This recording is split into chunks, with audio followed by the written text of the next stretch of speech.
we want to thank you guys for coming to a special meeting so we can get some stuff done that we need to get done. So if we'll just take a little bit of time just to introduce ourselves. I'm Deanna Chancellor. I work for the Native Child Advocacy Resource Center at the University of Montana, which is under the National Native Child Trauma Center. Try to say all that fast. It's really impressive. Yeah, it's like a tongue tie. I am the chairman of the LaFleur and Latimer County PARB board and love it. So You've been doing it a long time. long time. Prior to that, I ran the Child Advocacy Center and the Women's Crisis Services for LaFleur and Latimer County. So I did that for 18 years. So I'm about 6 months into a new position. So it's been a little bit of a change, but I'm loving it. So it's been great. So the Judge Hess. Paul Hess, I'm a district judge in Canadian County. Excuse me, Chris Siemens, Executive Director of Parent Promise. It was a brand new job for you too. Yeah. Daniel Herring, the DHS guy, and then turned a day job assistant child welfare director for field operations. I'm Greg Delaney, the OJA guy, and I'm the Deputy Director of Community-Based Services. I'm the Whitney Chair of Delaware County PARB and not Ottawa. I mean, I do Ottawa, but usually Delaware. I'm Amanda Boda. I'm a PA. I'm a foster parent. I think I'm at the at-large chair. Sarah Varian, Executive Director with the Foster Care Association. I'm Cindy Knockton. I'm chairman of the Comanche County PARB board, as well as I sit on the Southwest Oklahoma Child Death Review Board and the State Child Death Review Board. I'm Kaylee Kurth. I'm a pharmacist in Weatherford. I work for Southwestern, but on this board, I serve as the foster and adoptive parent. And I serve on the commission, so I represent this board on. I'm Christy Larson, and I'm the Associate District Judge in Sonoma. I'm Lou Flanagan, Chairman of Roberts County PARB and former DHS child welfare worker. Carol Bridges, and I'm chair of the Pontotoc County PARB board. We'll determine quorum. Madison Abbey, Judge Caitlin Allen, Amanda Bodine, Here. Dr. Carol Bridges, Here. Lisa Buck, Deanna Chancellor, Here. Greg Delaney, Here. Jonette Dunlap, Judge Leah Edwards, Lou Truitt Flanagan, Sarah Harrian, Here. Daniel Herring, Here. Judge Paul Hess, Sure. Cindy Humphrey, Dr. Kaylee Kurth, Judge Christine Larson, Here. Judge Tom Newby, Cindy Knockton, David Ross, Christina Siemens, Here. Linda Whitney. Here. Thank you. We have quorum. So moving on, we'll go a review and approval of the minutes from the April 20th meeting. Make a motion to approve. Make a motion in a second. Yes, there. Yes.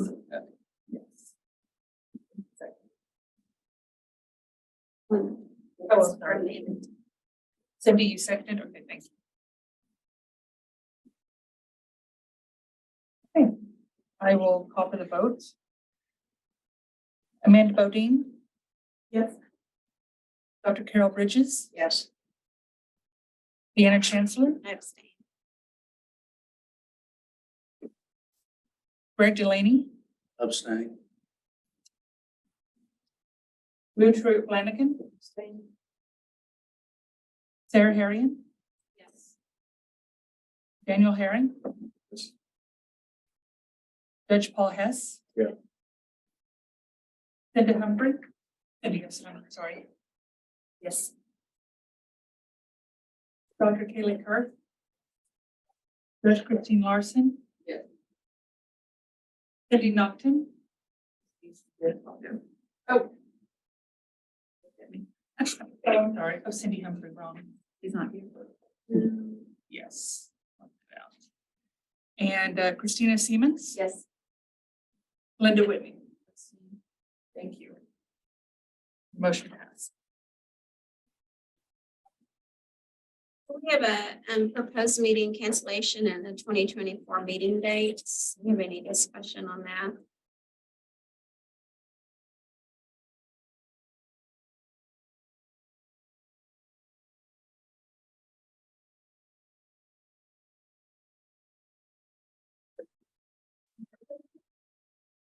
So so this meeting replaces the October meeting basically. So we won't have another one. And then just our 3 meetings next year, kind of at the same time, January, April, and October.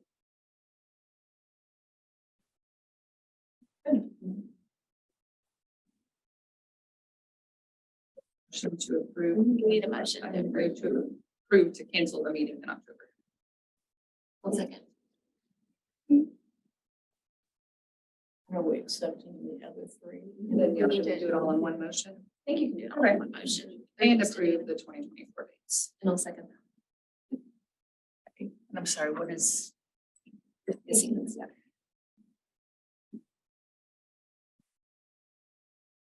Okay. Amanda Bodine, Yes. Dr. Carol Bridges. Oh. Deanna Chancellor, Yes. Greg Delaney, Yes. Victoria Flanagan. Yes. Sarah Harrigan. Daniel Herring. Yes. Judge Paul Hess. Yes. Dr. Kaylee Kurth. Judge Christine Larson. Yes. Cindy Naughton. Christina Siemens. Yes. Linda Whitney. Thank you. Motion passes. No, I meant- So our representative, our PARB representative to the OCCY Board of Commissioners needs to be nominated and voted in so that they can do that position. So do we have any nominees? So It expires every 2 years, so my appointment expired this summer. I was elected as vice chair on the commission, but to continue to do that, we had to reelect to the park board. But we have to send 3 nominations, correct, to the governor? Yes. Yeah, so we need 3 nominations. I'll nominate. you're willing to keep doing it? Yes. Okay, perfect. Yeah. It's a 2-year term that ended June 30, and I should have put this on the agenda at the April meeting and didn't do that. So that's why we're doing it now. And we do have to submit 3 to the governor's office, like we just said. So. You're currently vice chair. Do we have to send 3? Is that what you Yeah. said? So, yeah. Do you like say who you want to actually do it? Yes. We can, I yeah. don't know the answer. Mark James, Assistant Director, communicate with Chris Buell of the governor's office who we want to nominate. It's ultimately up to the governor's office. And I think, we all know that Dr. Kerr's done a great job. She's the vice chair right now of the commission. I think we appreciate her willingness to continue to serve, but we had to submit 3 names and that, you never know what the governor's office might. I would imagine if I was. I nominate Daniel Herring. Yeah, we got 3. Need one more name. 1, 2, Oh, 3. I nominated Sarah. Sarah, okay, I didn't get that one. Did you hear the nominated Sarah? I didn't, sorry.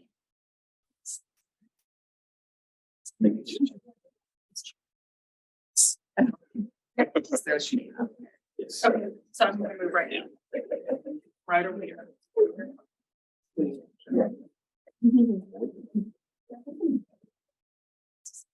this what it is? Yeah, that's Okay, perfect.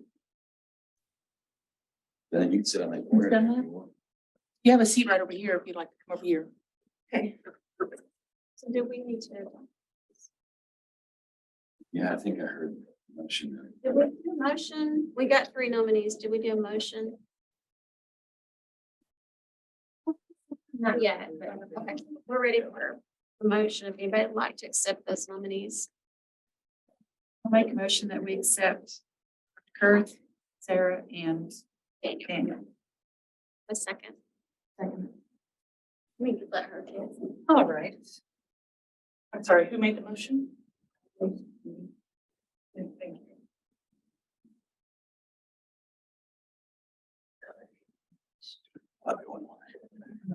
You seconded? Thank you.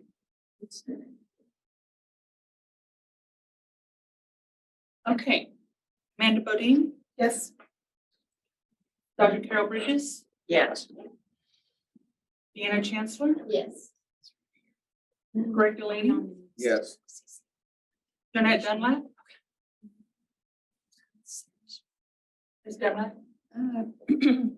Are we voting on attendance? We're voting on our nominees. Oh, okay. Abstain. Okay. Lou Troop Flanagan? Yes. Sarah Harrigan? Do I need to abstain? Or, okay, yes. Daniel Herron? Yes. Judge Paul Hess? Yep. Dr. Kaylee Kurt? Yes. Judge Christine Larson? Yes. Cindy Naughton? Yes. Christina Siemens? Yes. Linda Whitney? Yes. And the motions pass. Good job on all the voting items.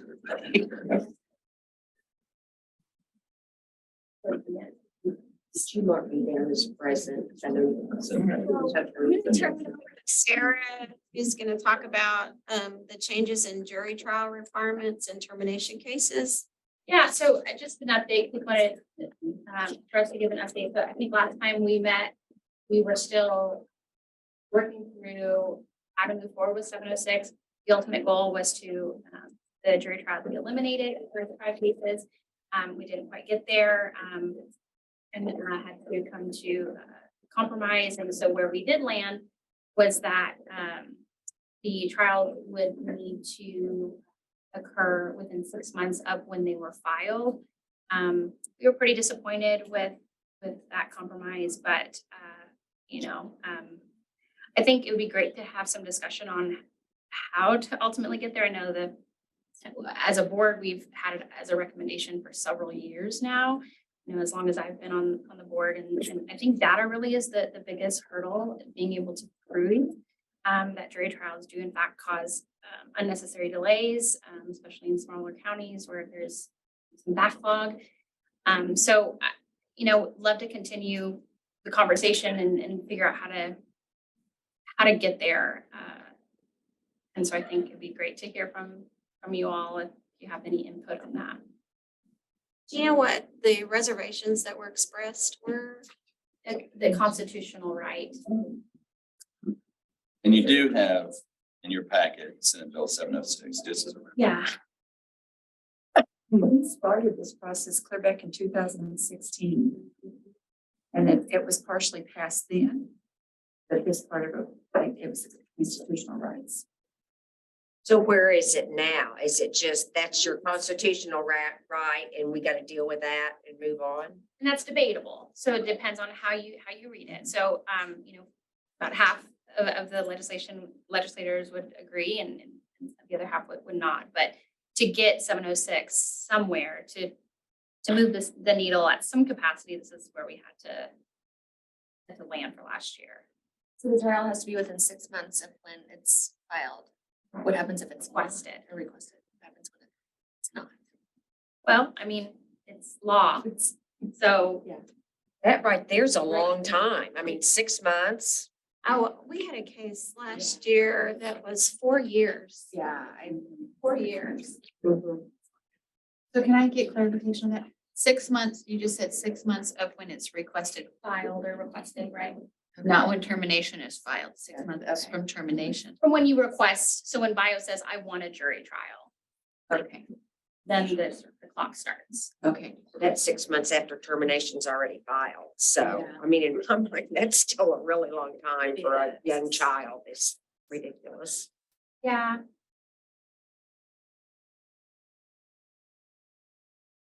Sarah worked really, really hard on this bill and this board has worked really hard on it. The thing that the exceptional circumstance, so they can file that. I think that's my fear is in smaller counties or things like, I mean, it's still gonna get delayed. Yeah, because there's gonna be an exceptional circumstance. I think our DA's office could keep up with in our counties. I mean, honestly, that's a lot of times they are so backlogged that getting the petition filed, it takes. Right.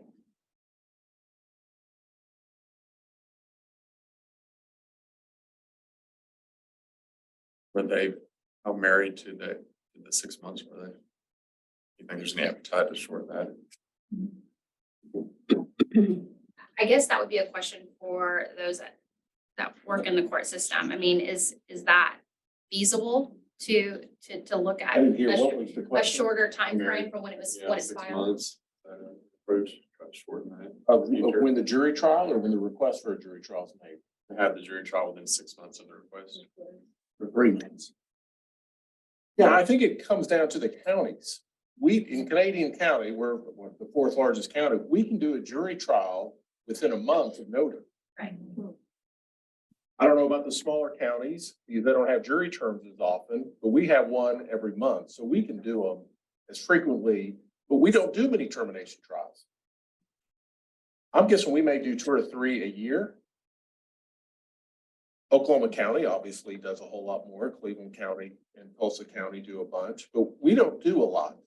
You know, there's a saying that, you know, not every case needs a jury trial, but almost all needs a jury trial date.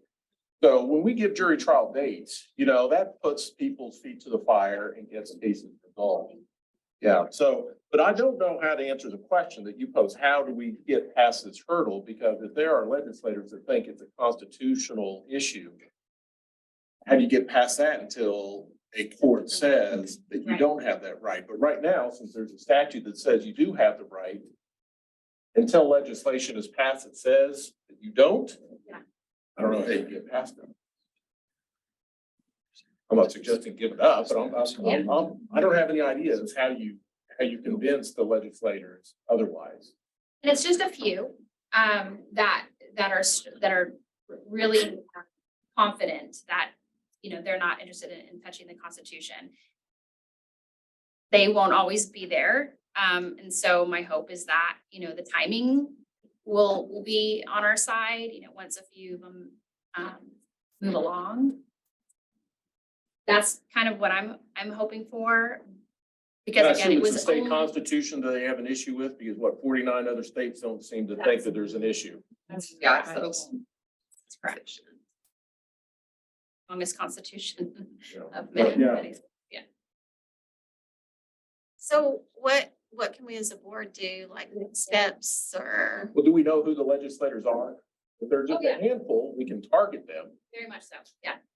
Yeah, Representative Candy, Senator Treat, Senator Racino, were all very adamant that this was a constitutional right. So it's the senators. Daniels, a couple on both sides, yes, but Kennedy was the one that really, you know, stopped the momentum of this. Treat spoke up, but again, was gonna let the cards fall where they may. But Kennedy was the one that really put a stop to this and made it difficult to move past his addendum Does it get out of committee? or amendment, excuse me. Does it get that far? Yeah. Oh, yeah, we had like 39 steps to get to the compromise. Yeah, it was a long process. Yeah, we went through committee, went through conference, went through committee, to the floor, went to conference, and then we passed. I mean, every step we could have taken, we had to take to get. Where are the to this DAs compromise. on this? They're absolutely ready for it to go away.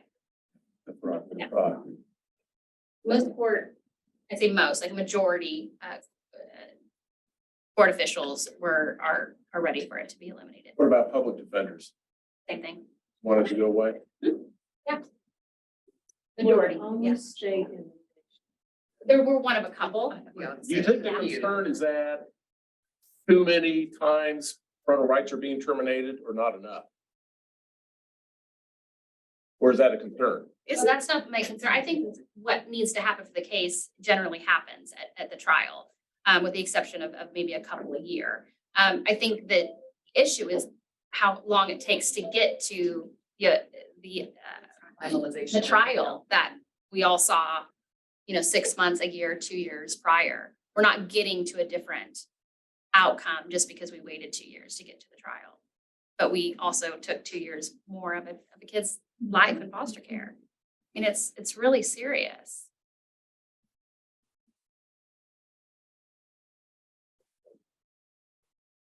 So I don't have an idea to target them, but I might not, you guys might all know this, I don't. Does a jury have to be 6 people? Like, is that, because it says jury shall consist of 6 persons, if you made it like 3, so you don't need as many people on the jury, would that help, or that's a No. terrible? That might be a terrible idea. No, jury selection, well, I don't know, I'm not gonna speak, jury selection I don't think is the only problem. I think it's just, there's only maybe 1 or 2 a year, in the spring and fall, and if you have 2 or 3 cases ahead of you that's been waiting longer than you, then they're gonna go. And so it's just more cases than trials in a given year. So if you're, 2 or 3 behind, then you're waiting 1 or 2 years just to get for your turn. Correct me if I'm wrong, Sarah, didn't we discuss, they would still have a bench trial, so a judge, did we discuss that anywhere in this, like, just a judge? could have the trial? And then there may be conflicts, Oh, go ahead. but you could choose a judge outside of that county. And maybe the commission had this discussion is when we talked about it, but we're not saying that they don't get trial, it's just not a jury trial. Maybe it can be a bench trial where it's just one judge. I think there's a lot of ways to do this, and I think to, make things fair. If that was the concern, again, it's not, that really wasn't the issue. Okay. The fairness, it was just that it's a constitution. In their opinion, Gotcha. it's a constitutional right. We're not gonna touch it.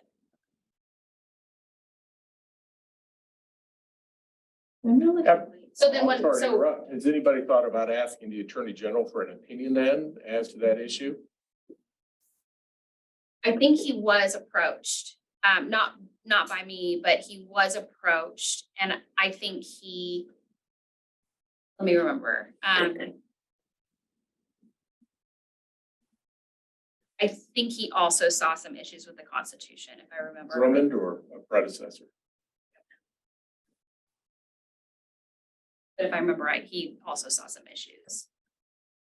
Changing it legislatively without changing the Constitution. There was also discussion around, I'm remembering, they were talking about, did it need to become a state question? Then I think. that was like, well, how would we be able to educate? Yeah, I think boards and agencies can ask for an Attorney General opinion, so we could Okay. ask for an opinion. that- Formal opinion? Yeah. It may not go the way we want, but at least then we know, and then you can take steps to change Yeah, if it's a good idea. you wanted to pursue an amendment to the Constitution.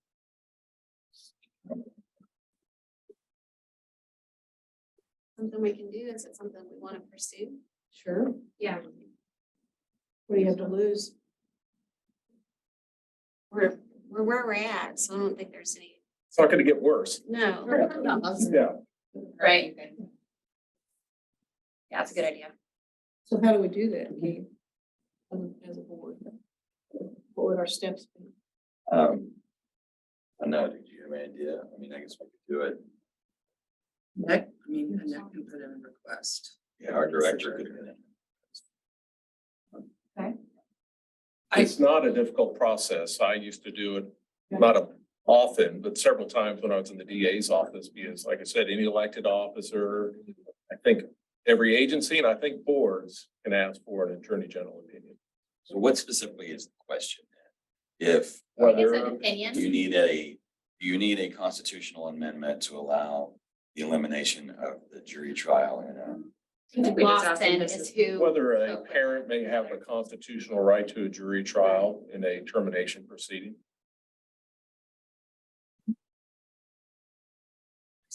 I don't know, she's the chair now. So representative candidate terms out after next year. Right. Very aware. Yeah, my recommendation would be just to wait. Try again. Couple of years. That's just from my experience.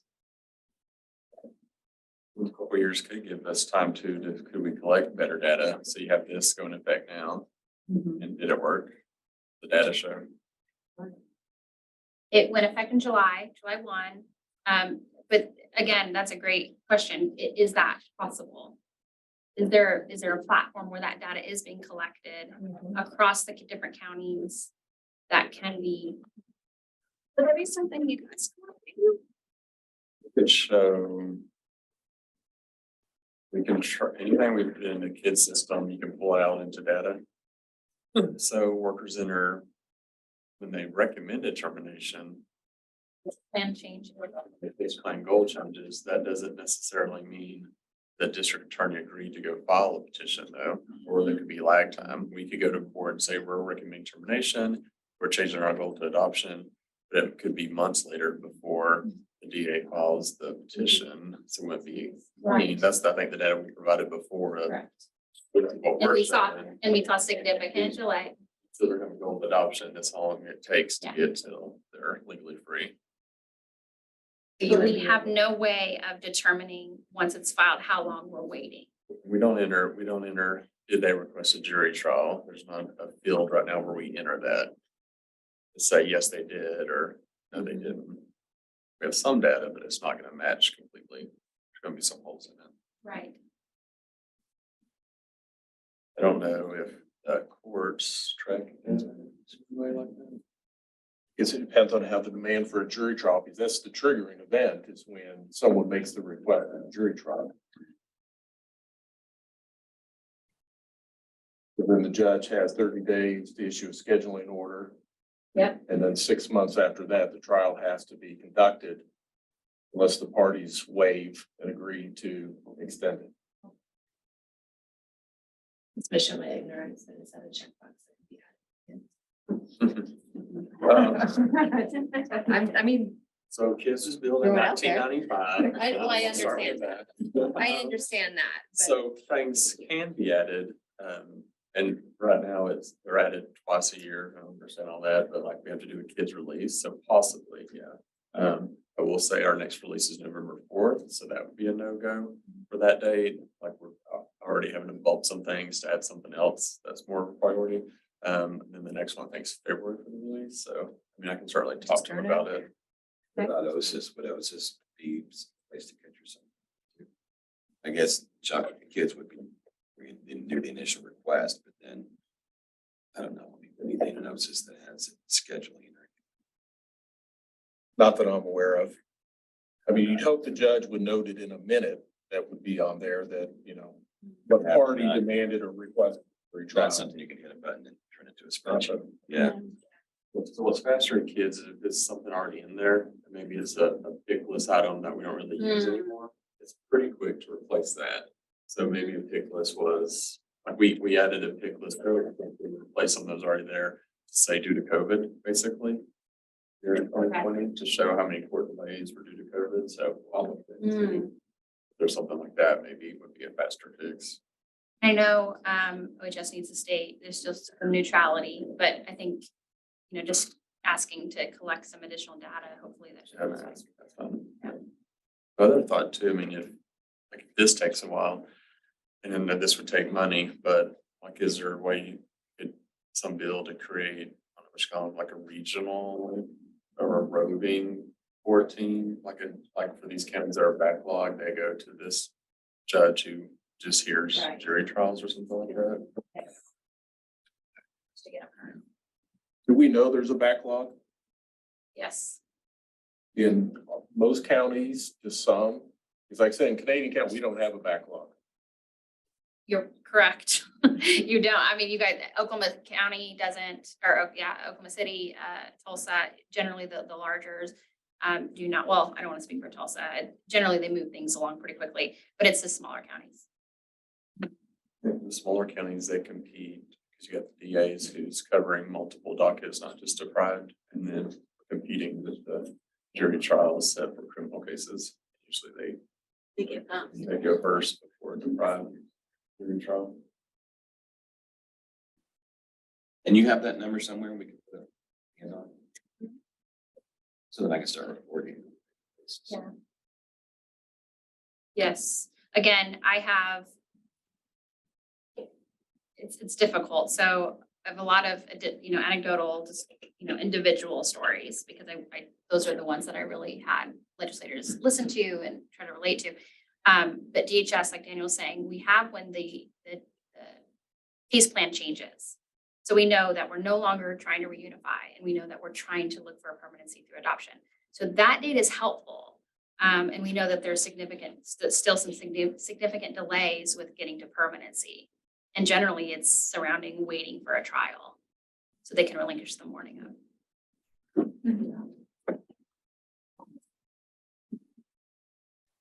This, I don't want to put any more work on anybody, but we do have our fancy, easily changeable PARB data collection database. Is there any way, and I know that wouldn't cover every case, but if PARB, because you're looking at those kids that are in, why can't we be the ones that this was when it was filed?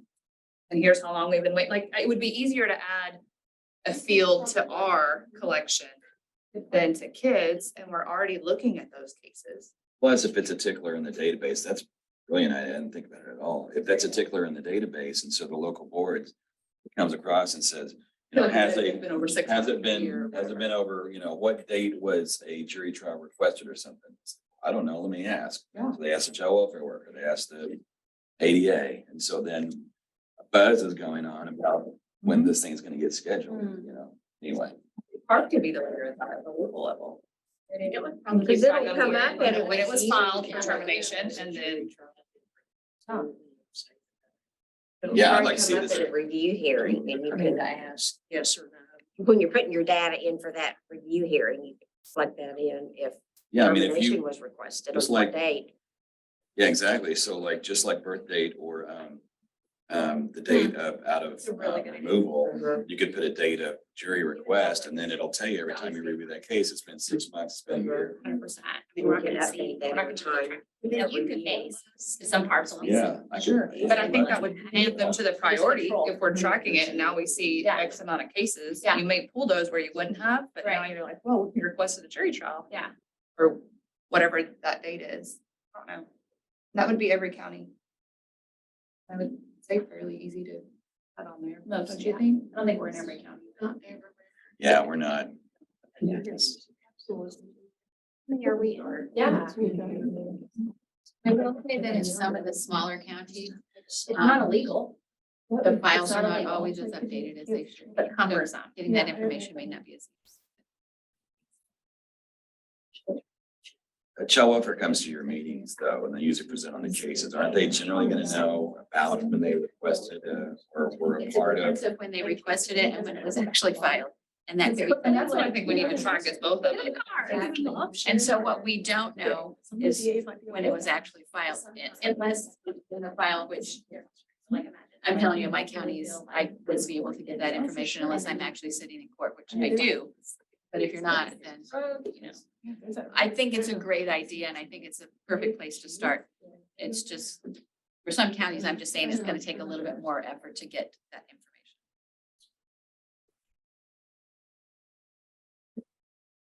Because if it was filed, you can just ask in court, what date was it filed, and jot it down so you can. And because I know that, like, in our county, DHS will recommend termination. And then it could take 3 months or more before the DA actually files. In our county, we do the same thing. They'll say, will you please put on there, you're strongly would like them to get this case filed, same way. And our workers too will put in, we requested it in January and in March, and they'll at least say the month that they've been. For them to file it.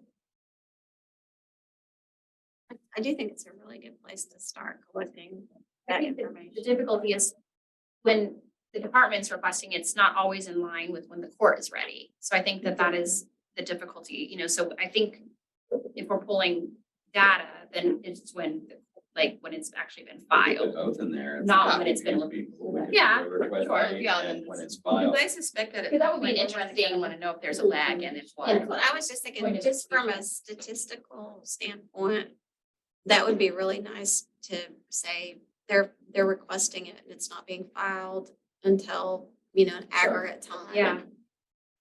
Because in our system, you can't change Requested your goal to they adopt filed. unless you enter a recommendation for termination, or at least once, preferably every time they recommend it. They enter in kids, but it's not a required field, it's that first time. So the first one could be, what date did child welfare first request termination? And the second would be, when is the ADA file termination proceeding? It must be And there's a easy. jury. We almost need more sophisticated court platforms before we can almost, look at being able to put, I mean, this will be great, but, maybe legislatively, more sophistication in the court technology department. Maybe that's the next step. I know we have to make, I don't know when we make legislative recommendations, but. You talking about like OCCY, Court Information System? Mhm. You run into filing problems there, and it kind of drives me crazy whenever hard copy doesn't match what's in the computer system.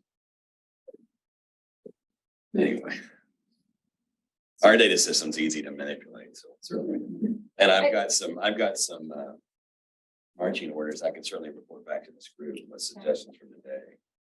I just want to end with this. I think this last legislative session was some positives. I think that, as long as I've been around, this conversation of elimination of trials has never really been this in front of, their, on their desks, a lot of discussions and communication and creating platforms for them to give their input on this situation and these situations that really, I think, help with spreading awareness. But I think it's going to be timing. Is there any consideration of a timing of when a parent has to make a demand for the jury trial after a termination is being requested? That unless a jury trial is demanded within, 30 days of notice of the filing of termination of rights, unless that's done, it's waived. Almost make it the same as their appeal process, so they can appeal their termination and request. If they don't do it by that time, then it falls away. Well, right now, there's nothing in this new law that requires them to make their demand at any particular time for a jury trial. Okay. Maybe if you require a parent or, someone to file a demand for jury trial within a certain number of days after notice that the state is seeking termination, that if that isn't done within that period of time, then it's waived and it's set for a bench trial. 30 days, but they could also only have the No, 30 after days. this, so once this, say, OHS is recommending termination, you're saying a time from that point to when it's actually But decided. they have to make a Picked, demand. whether the Jury trial. demand for either a jury or a bench.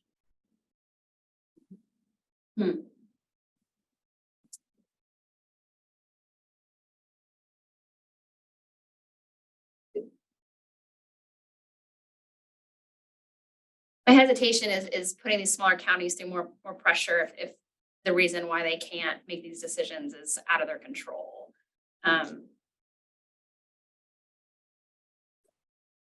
It's a money issue if they can only do a couple. I mean, I don't know. Well, do most in the smaller counties, do most terminations, are they from a jury trial? Are there a lot of waiver? Yes. Not many bench trials? I've never been to. I don't think we've ever. Actually, they've always stipulated Oh my and goodness. Yeah, I mean, voluntarily. that's- relinquished. I've never actually done, except as an attorney, I've never done a termination Yeah, trial as a they're judge. generally bench trials, at least in Canadian County. Most of them stipulate and relinquish, Stipulate. but the ones where it goes to trial, they're bench trials. Well, I'm from probably the smallest county in the state, and I don't think 3 months is unreasonable for Really? a jury trial, no. No, I don't. Okay. I don't know. I'll use your name when they come after me. Go ahead. Go ahead. I talked to the judge, but it was the smallest county. She was fine. So if she can do it, I do, I don't think that's That'd be funny, like, this next session, Marcia go, all right, Kennedy, let's do 3 months. He doesn't have a problem with that. I mean, he would tell him to do it within 30 days because he has no concern for anything outside of his position of the constitutionality. So, I mean, He doesn't care. you know what I'm saying? He's. Anyway. So on our possible actions, we want to revise our PARB platform to include those 2 questions. When did DHS first change the status from reunification to termination? And then when the DA actually files it? Is that correct? Unification to adoption, when the case plan changes, right? And then when it's actually filed, when the court's filed, yeah. Do we want to know if a jury trial has been requested? Right. I think if you don't include that, you won't get the data you want. That would the PARB board find that out. That's something that DHS For workers court can, file. you know, the court. Just say, file. you know, the order where a You all jury, would review that. yes. And we have workers come to our. Mhm.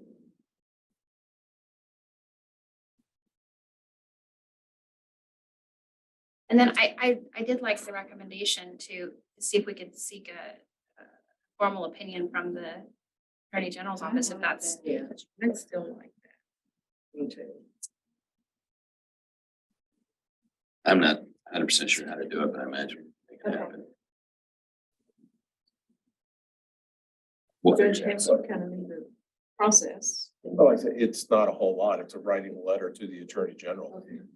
They can just say, this is our official request for an opinion on this issue. But you had some reluctance to do it, going down that path.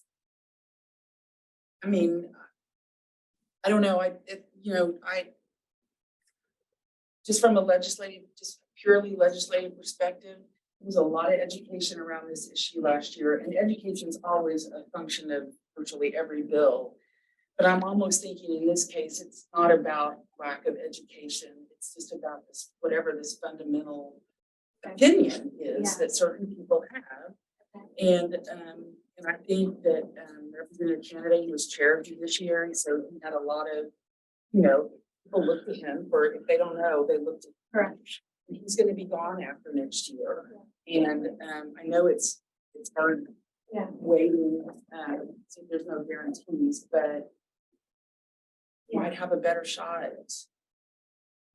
And I don't know about, Yeah. What would it hurt to ask? Well, like he was informally asked his opinion. Drummond. His office. But you could get it I in don't know who writing. they spoke to, his office. Sometimes they'll give you an informal opinion. Like sometimes you may not want the opinion that you've asked for, and they'll tip you off ahead of time, and then you can withdraw it. So I was gonna say. Yeah, I mean, we had done that a few times. Never mind, Yeah. we're good. Yeah. But in this one, like I said, I mean, we are where we are, and if we got people that are obstructing this effort because they believe it's unconstitutional, I don't know how you get past that unless they have an opinion from the AG's office. Because it's not gonna get to a judge. The judge isn't gonna be able to make this decision because it's clear in the statute that they have the right to a jury trial. So a judge isn't going to deny someone that right. So there's nothing to appeal. So the only way I think you get an answer is through the Attorney General. It's the informal opinion.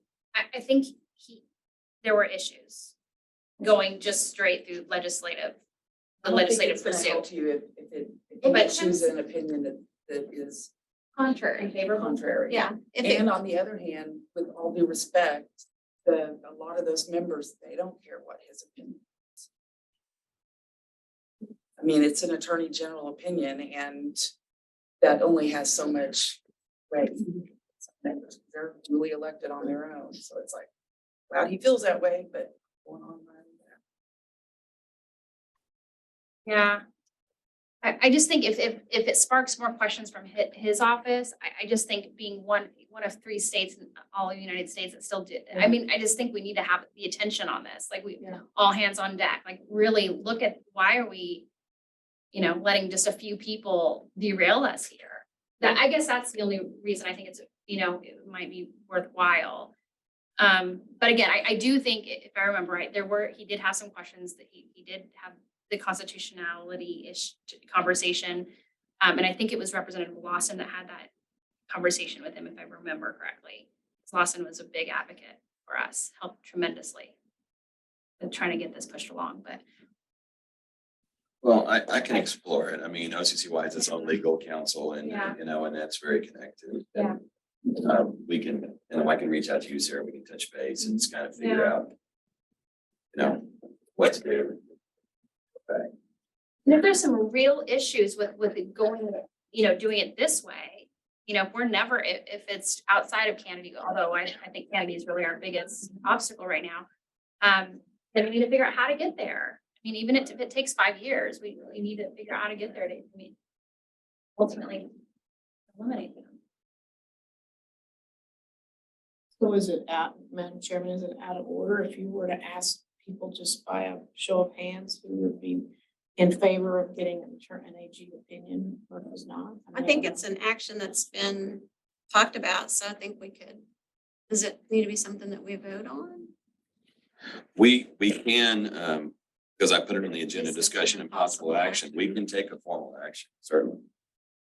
If you have a motion in mind or something.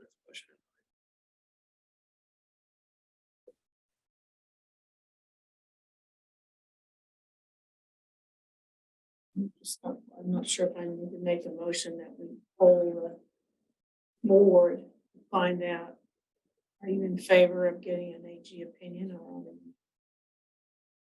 I mean, maybe I don't know quite how to word it. I think the action is do we want Yeah. us to go that route and have the AGs issue an opinion on the constitutionality of that jury trial or not? I wouldn't feel comfortable and I'm Robert's rule of board person at all. I think we need to do a formal vote if we're going to vote. A roll call vote. I'm gonna make a motion, call for a vote. Poll your board. That's a second. Do we have a second? I'll second. To be clear, this is asking, see if we will ask for an attorney general opinion on the constitutionality If that's your opinion. or constitutional right to a jury trial. Yes. Like an official one or like an informal one that we talked about? I don't know the difference. So before we continue with this, my thought is, because back when Greg and I were young pups on this group, we worked on this hard. We don't want to have it derailed because Attorney General gives us a negative. That's my Something. concern too. But he might give us another Yeah, path. that's kind of what I was. If he could give us a pathway without giving us a negative incantation in there, something that I don't want it to be derailed, because if it gets derailed, it won't ever come back up. There's no chance. So we got to proceed cautiously is what I'm trying to say. There's no session going on right now. We don't meet again until January. Do we want to try to? Well, I say nothing's gonna happen this next year because everyone's still around. I mean, it's the second year, so everyone's still here. They're gonna probably say, well, let's see did this work? We don't have enough time to see if what we, did, is that effective? So I think it wouldn't touch the floor for at least 2 years. I understand your concern, but even if he's not if he doesn't like this way of doing it, then I'd love his blessing on how to get Sure, there. Absolutely. What would he say? I mean, you said you've been trying to do this for a really long A time, really long time, and we got it and I've partially. done about half of that, and I feel like it's been a really long time, so. And we did, get a portion of it passed. We didn't get what we wanted, but we compromised the first time. So now we've compromised. Yes. Chair. Yep. And she had all kinds of data. AG, so, and he's running for governor. Did you make a motion? I think I did, and I Yeah. didn't. In a second. But then there was a discussion. We have a second. Is it still our goal to eliminate that right to a jury trial, at least statutorily? So, I think Yes, so. I think that is the. if it is unconstitutional, if a parent has the constitutional right to a jury trial and legislation is passed removing that, and someone's rights are terminated after making a request for a jury trial, I mean, you're setting up all sorts of appeals of folks who have had their rights terminated and they had a constitutional right to a jury trial, but That's what was legislation said. took it away. That was what was said the first time, because we went set before judiciary hearing, Senate hearing, Judge Post and myself. And that's what they told us, you're setting yourselves up for now more delays getting that child a permanency because the parents are gonna appeal and appeal. Well, that's why I think The Supreme it's Court said that they important would to not find out accept from the Attorney General. Exactly. So the thought was to continue to take a case to the Supreme Court. So after this was passed, I didn't think that that was the end because we still have this constitutionality issue. So I think the plan, the loose plan was to continue to take it to the Supreme Court after we passed it. Over the years, it's been what's first? Do we do Supreme Court first and then we change the law? And I think we've tried that about 4 years ago, and that idea, that path they didn't pursue that. So this time it's like, well, let's try this first, because we have an issue. I mean, we can't just end here. I agree with you, or we're gonna have an. I'm not familiar enough with the politics to know if this is a bad move for that reason.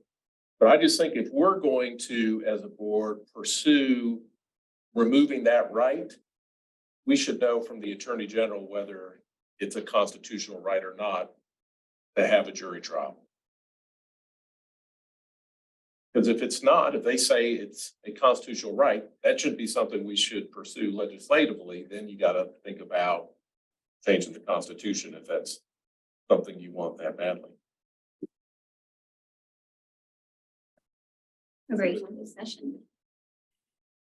We have a motion and a second. What, do you have something? Well, I was just gonna say, I want to move to track the data part on our PARB thing. I know I think we can agree on that at today's meeting. And vote on that if we need to. I don't know if we need. You don't need to Can we vote just on do it? that. Okay, I'll do it. Say, as long as we start doing that. I'll make them, do we need to vote on that? And then No, I we don't can need to vote on make a that. motion that we at least vote on making an informal or a formal request to ask. And that's a motion and a second, so we need to vote on it. Okay. Does everybody understand what the motion is? So do you have it written down, Kathy? As I said, there were several versions, so I was gonna look at the thing, so we can make a motion to make a formal request to the AG's office on whether they have a constitutional right to a jury trial. Right. Yeah, you got it. Good job. Okay. Well, that's great. I don't like it, but. I'm gonna call roll now. Amanda Bodine? Yeah. Dr. Carol Bridges? Yes. Deanna Chancellor? Yes. Greg Delaney, sorry. Yes. Jeanette Dunlap? Yes. Gooch Pruitt Flanagan? Yes. Sarah Herring? Yes. Daniel Herring? Yes. Judge Paul Hess? Yes. Cindy Humphrey? Yes. Dr. Kaylee Kurth? Judge Christine Larson? Yes. Cindy Knockton? Christina Seaman? Yes. Linda Whitney? Motion passes. Good. So we're gonna go on. Daniel, you've got the floor next, about the recent improvements in child welfare outcome and discussion around child welfare data. Hey, disclaimer, I'll only include positive stuff. Like we didn't know that. Well, it was supposed to be a bit of a celebration, what we talked about last time. It's like, oh, let's share some of that good data next time. All the good stuff. So you won't see anything about jury trials in here. I think permanency, those are different slides, things we're still working on. So the first one shows the removals and then exits. So this is from April of last year through June of this year. So you can see the blue line at the top, that's the total population at a point in time at the end of each month. So overall, you see it trending down over this last year as far as total kids in care. And then the green line, the kids each month, how many kids are exiting care for whatever reason. It can be relocation, adoption, guardianship, custody to relative, aging out, any exit reason. And then the red line are the kids that are being removed entering care. So you can see some different points. You see the red kind of peak around September of last year.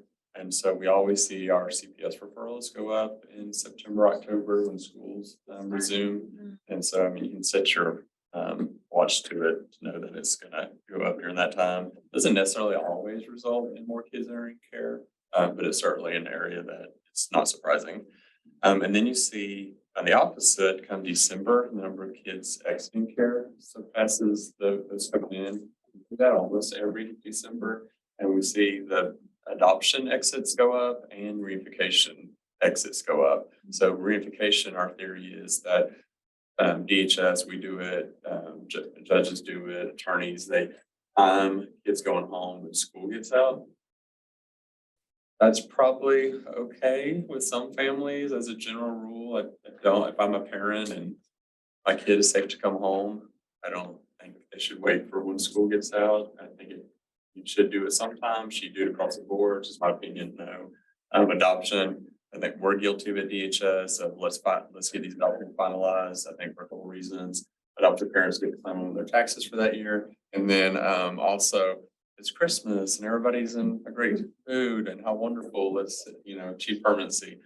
Preferably, we'd rather that if kids able to exit to adoption or reunification, like it should happen then, not, wait till a certain month. Anyway, I'll move on from that. Then you see it go up again, April, May, as far as the exits. And again, that was not surprising either. We see that again, time to school getting out, kids going home to their parents. And then also, towards the end of every fiscal year, we see adoption rates go up as well. As far as, I think that's been ingrained in some of our adoption specialists over the years, even though we try to get away from that of like setting these yearly goals of, okay, how many adoptions can you get done? That's not the messaging. The messaging is that, again, if the kid is ready to be adopted, let the adoption occur. So one thing, I did have a graph of this. So beginning July 1 in 2014, we kind of peaked as far as number of kids in care. It was 11,301. And so that was pretty alarming. And so just since then, all the way now, it is a steady decrease as far as total kid in care. So as of this morning, there was 6,175. So we could get that timely permanency piece figured out, not just with the adoption of jury trials, but reunifying children with their families. If we could get that figured out, I mean, the system would be much, much better. But those slides aren't here. The next one is frequency of worker contacts. We measure that in a couple of different ways. The first one is, did a worker see the child? Doesn't matter who the worker is, may not be the child's worker, like a worker from the department saw the child. So you can see our target is 95%. I mean, that's never really been a real issue for us. So we're always above the target there. The next one is frequency of worker contacts. I'll make sure I tell you right on that one. So on the frequency of worker contacts, are we seeing the children as we should as far as the visits that are required? So again, we stay pretty much above the target. See the baseline was just above the target. We made some improvements over time. Then the next one is a primary worker visiting the child. If you remember 10 years ago, I had primary and secondary assignments, and that was a big piece of our lawsuit, that it was not in the best interest overall for kids and families when you have, like, I remember a case, and this is the extreme, but when I was a supervisor, we had a case out of Pittsburgh County and we had 5 workers assigned to one case because the we had jurisdiction, nobody lived in our county anymore. Parents lived in a different county and all 3 kids lived in a different county. And so with our new model of caseload standards, and everything else, you got 1 worker for that whole family, which is better for them. I mean, when you try to get 5 different people to communicate when they're busy, it doesn't go well. So, you can see we're above the target 90%. And then the frequency of primary worker visits, and again, are we seeing them like we should? The baseline is so low because again, that's when we had secondary assignments, primary workers. You can see about half of them were not seeing their children. It was a secondary worker. So big system change there. Placement stability. So this is for children in care for 24 months or more. And this is measured if they have 2 or more placement changes, then they fail this measure. And so you can see with the baseline, you can see overall steady increase over the last decade. Our goal is 42%, so we're right there at that target. So I would argue that even though, I mean, it's pretty close to that target, overall placement stability and making sure kids are stable in care is still an issue. Can I ask a clarifying question here? So 59% had 2 or more placements. Okay. And the one thing to remember too, like say if a child has 3 moves during that time frame, they can't ever recover from that as far as from the data perspective, so they have to move into the next bracket, move out the 2 years in care. The other way you can improve it is if you bring in more kids and you don't move on, which that's not what we want. But if you bring in more kids and they're stable, then this percentage could go up too. So I think when you compare it to our total population going down and then this going up, that is a good thing. We weren't bringing in a bunch more kids, and they're being stable, having 1 or 2 moves. That makes sense. Is that 60% seems high? Does that also include kids that like very short term, like I can take them for the night? Some of those emergency and then they're moved the next day, that's considered a move, right? Even though it really wasn't any reason, I mean, it was just an emergency placement. Yeah, they come. Yeah, I would be curious too about how Necessarily disruptions. how quick those moves were. Most of the moves within the first 2 months where you find another family member you didn't realize and ends up being a good placement. Or these really disruptions, that are 2 years down the road. Yeah, so we track that differently, and there is, I can't remember the time frame. If they come into care but exit custody within, it's either 7 days or 10 days, we don't count those. They're kind of called short stayers. I've seen that in here. Yeah, we made an argument with the co-neutrals that we should count them because usually that's kind of a good thing. Like, it's not good we removed them, but we were able to work something out where they could safely exit in some way. And so we should be able to count them, but we don't. So to your point, Keith, like we do track kids first come into care, where do they go? And some of those first moves, I mean, there is a significant percentage that go to kinship. So for whatever reason, either we can locate the kinship or we did locate them, we were still assessing them, like whatever those barriers are to why they can't go to that kinship.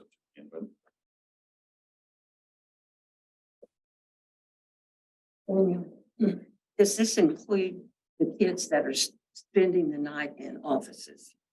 I don't want to talk about that, but He said only. They're not in placement. not a placement. Yes. It's what we call a placement gap. So you can see like, August 1st, they exit whatever home, and if they spend the night in the office, then August 3rd, the new placement starts. That's a gap, but they're not included in that. It's not. a Where are placement. they included? What are they at that point? They're in the office. It's all hands on deck.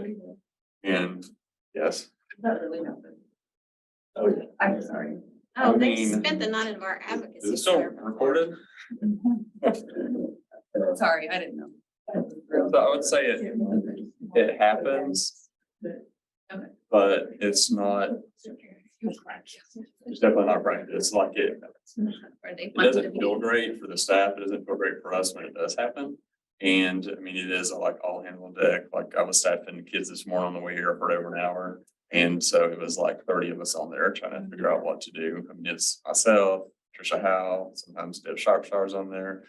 And so a lot of time, this kids with really complex needs. It's not like babies. So it's usually the older teens with a lot of trauma history, complex, and it is like such a small fraction of the percentage of kids we serve. But it also takes up a lot of resources and time because it's challenging. And that, since you asked, I'd say it's not just like a child welfare matter. I mean, it's a Department of Mental Health issue. It's an OJA issue. I mean, it's a system, bigger system than just child welfare. It's like the state. I mean, there's a lot of players involved to help improve that. It's a home issue. Every time we've had it, it's just a home's not available. And it's typically for families with multiple children and they're trying to keep them together. Yeah, I'd I say think the kids he's talking about are probably the most complex kids in the system that they're, Some behavioral stuff. they're kind of way beyond foster care at that point. And, they may be eligible for hospital care, no bed available, it's staff does all the time. like it's kind of the worst circumstances, which is really the exception. This morning, he was one of them was 15, been in care 13 years. And so he's in conditional reinstatement with his mom. So anyway, we game planned about he needs to go back there. We can help support her, but we've programmed her in a way or condition her to just call us to come get him, and we have to stop doing that too. But anyway. These multi-system kids, the 5% that spends 80% of the resource ones, Right. back when I was involved with systems of care, and we were really working with that and the wraparound, I'd really like this body to explore that a little bit more. I'm hearing that some in the field. And just, not only has Oklahoma for the last 3 years or so had a mental health focused PARB board, but Tulsa County is going to get one on too. I'd love to have more of that focus in the state for the kids that are in and out of inpatient, need medication stabilization, placement disruptions. I'd say what we hear from other child welfare directors in other states is that they're facing the same issue as far as these kids with complex needs. Some states are, we're not going to do this, but some states are renting hotel rooms for workers and kids to stay together, Airbnbs, and we're not going in that direction. I think that creates all kind of issues and problems when you hotel them together. Who's doing that? Other states. That's still a Band-Aid situation.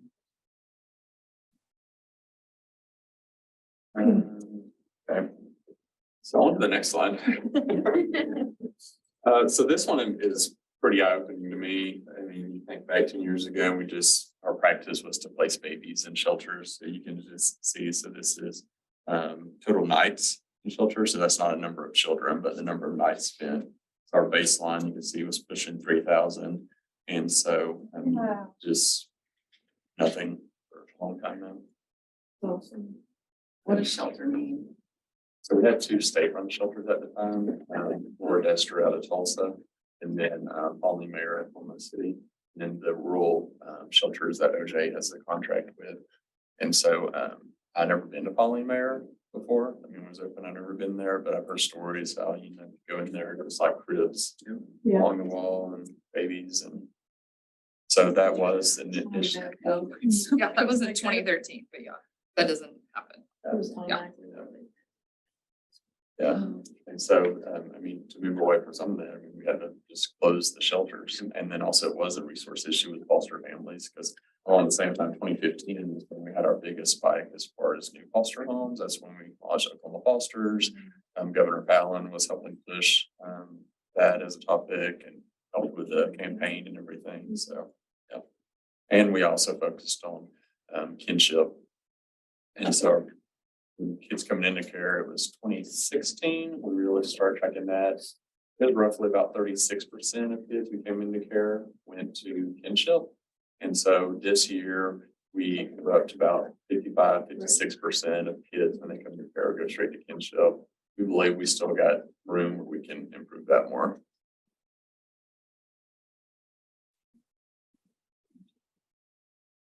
And the next one is shelter usage for kids 2 to 5. With again, shelter knives, and you can see the baseline. Pushing 9,000, that has steadily improved, had 0 for a little while. There's some where you may be on a dependable plan, we had some automatic exceptions, like sibling set of 4 or greater and keep siblings together. So some of those could be that. Sometimes if it's a minor parent, his or her child, and they go to a shelter together, that was automatic exception to keep parent and child together. They're both in custody. So things like that. I mean, sometimes they are. We have a lot of complex needs for the little ones, even that have disabilities, things like that too. Next, ages 6 to 12. And you can see just the drop as far as number of nights.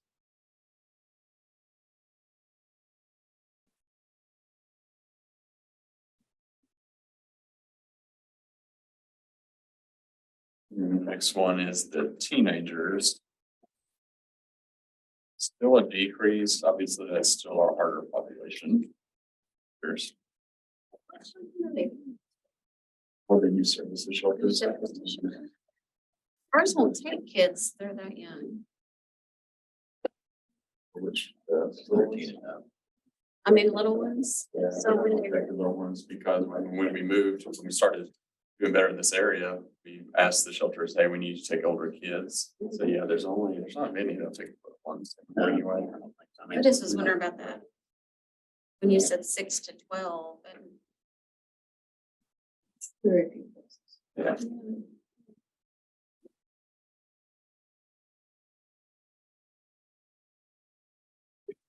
Go to the next one.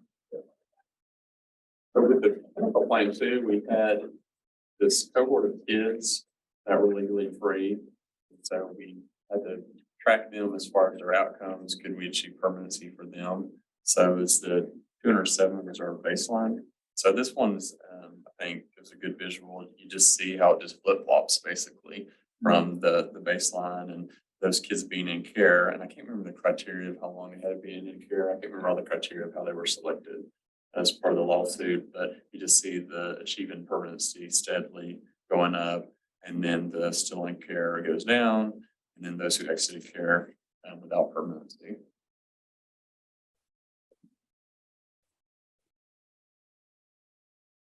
So then you might ask yourself, well, if you had all these more kids exit over the years, how many of those come right back into custody? So the reentry within 12 months of exit, those are the ones who exit to reunification or custody to relative. So adoption exits are not part of this. And so this is primarily those who are going home to parents. And you can see the target is no more than 8.2% with reenter care, and it's within 12 months of when they exited. So we were above our baseline or our baseline was above the target when we started. And so we've kind of ebbed and flowed, and we're going back down again, kind of upper 5%, 6%. You always have some recidivism. Do we track anything after the 12 month? Is that our final marker that We don't. Just The data would be available. just with the kids we've had, right after that 1 year, and then they fall, you just see them. And it may be a small percentage, but it might be interesting to see. And you're also tracking this by individual kid. It's you're not necessarily getting one where resolution took care of, plays with one kid, adoption or whatever, then another kid, same family. That would be something totally different, right? Next, we have adoption for the legally free children. So this is once you become legally free, how many had a finalized adoption within 12 months? And so our target is 75%. We did it once. Overall, there's been improvement, but I still think this is an area that we improve on. Because the majority of children are placed with the family that's going to adopt them.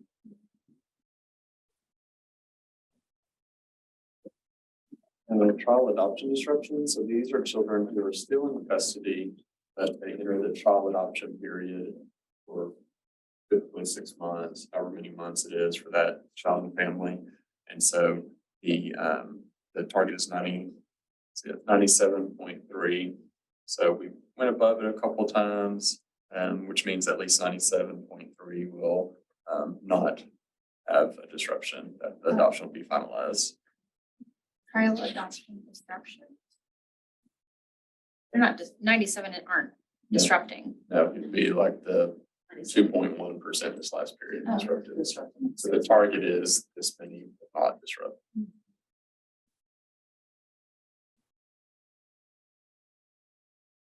Adoption resolutions, so these, so it's similar to the reentry data, so these are adoptions have been finalized, and again, it's a 12-month timeframe. So 12 months following the adoption, how many resolved and kids came back into care. The target's 99%, and you can see we've been well above that. I think this is the ones too where, I mean, we certainly could pull the data for more than 12 months. This is what we're held to as a standard as far as looking forward, you know, those 12 months.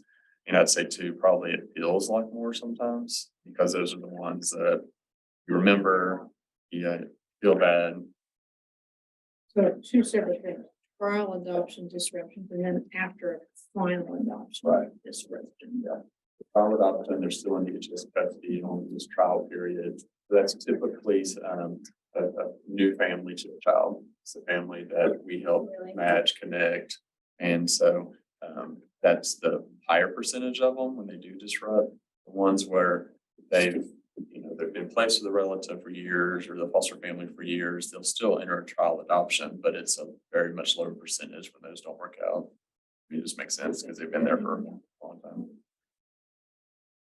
This is workflows, caseloads. So you can see the drastic difference there when we started caseload standards.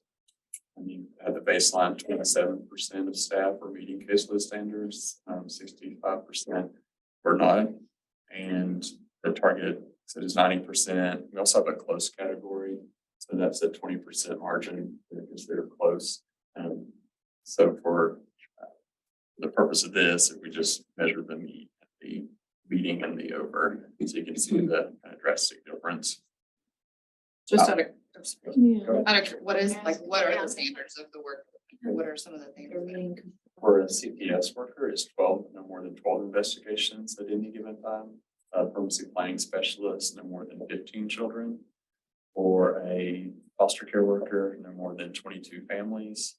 And then for a family center services worker, which is our prevention cases, no more than 8 families. Yeah, so our highest number of staff fall into CPS and permanency and foster care are the 3 biggest ones. And this wouldn't look at tribes at all, right? They're their own separate thing. Right. Yep.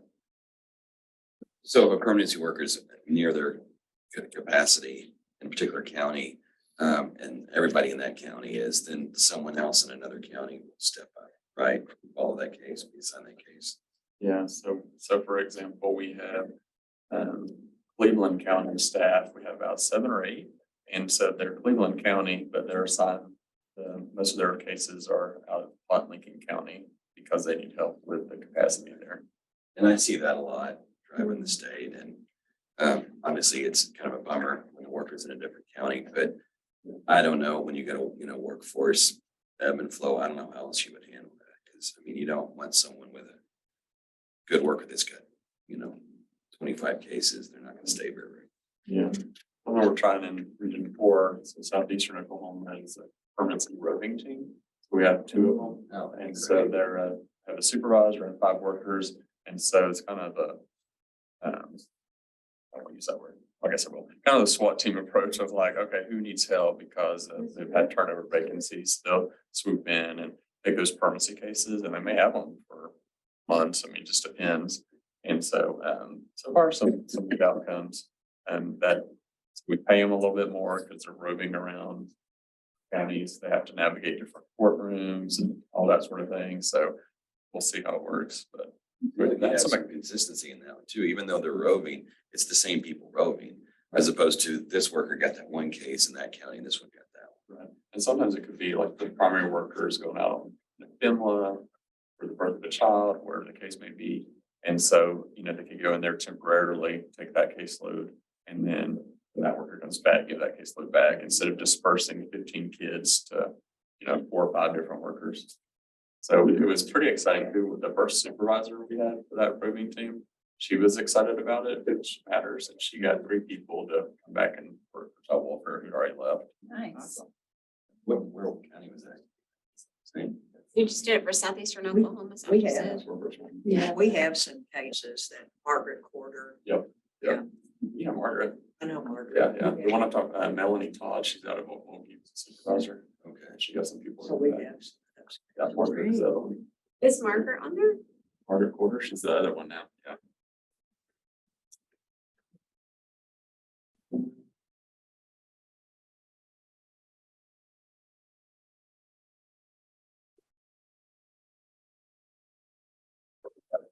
Their meeting closed or over. And so when we look at, we have this data every day, but we had to report out on it 2 different ways. We reported a quarterly average of what the workflows look like, and then we did a point in time every 6 months. So at the end of June, end of December, we would, also that would be public reporting and reporting to the co-neutrals. Quarterly average is usually a better picture, I think, because it's going to ebb and flow. So again, you can see the baseline, and then the first 6 months of this year are just drastically different. Also learned when I tell newer employees how I used to have like 40 or 50 kids, they don't care. They're kind of the I go snow visit all, uphill. uphill, in the snow. Yeah, they really tune me out pretty fast. I don't take that approach anymore. And then we also measure supervisor caseloads. And what? Your beaver. I have a pager. I don't know what it is. I think I asked my youngest son the other day if he knew what that was and if he knew what a payphone was, and he said he's seen them on movies. That's good. Supervisor capability, so that's measured in a couple of different ways. So the main way is they have no more than 5 workers. So a worker counts as 20% of their workload. So let's say if I have 3 workers, that means I have 40% where I can pick a case also if I need to. So we do have supervisors where they have that hybrid model. They have some staff, but they also have some cases. But you can see the difference there with the baseline and then how we're doing currently.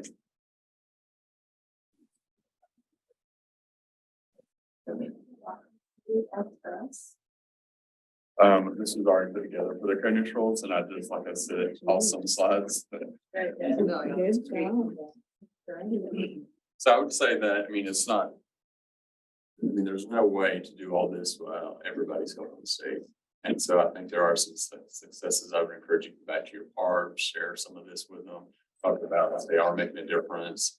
That helps keep them going and also going to help you recruit other PARB members, because it may feel like you're not making a difference at times, or it's just the same families you see, or these kids came back to care, or this adoption failed. But when you kind of ground, it helps me anyway to ground myself in data too, to see the bigger picture of like, we really are making a difference and the system is better. I mean, it has a long ways to go still, but it's not the same as it was a decade ago. So I'm excited what we can make it look like a decade from now.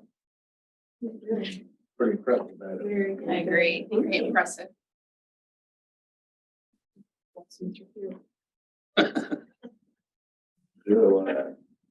This is the one that keeps on giving and giving and giving though. It's like, are you ever gonna be done?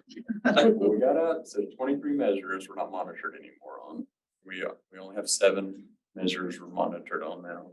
Those 7 are really 2 different areas. One is the therapeutic foster care for children, which makes 2